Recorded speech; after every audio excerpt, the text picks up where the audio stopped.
本于天地之道耳，故称君子。有言诸子，主者，天下人所共主，即上帝。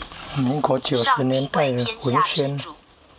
故君王称天子，而不在位者，以其德称君子，亦如天子也。耶稣基督称上帝子，亦即是义。君子以其能同天地之德，合乾坤之用，故有此称。天子亦然，否则未烂民矣。师称文王顺帝之泽，在地左右，以其纯德不以如天也。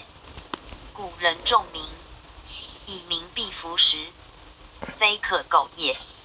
此易经之称君子独多，而与圣人先王并也。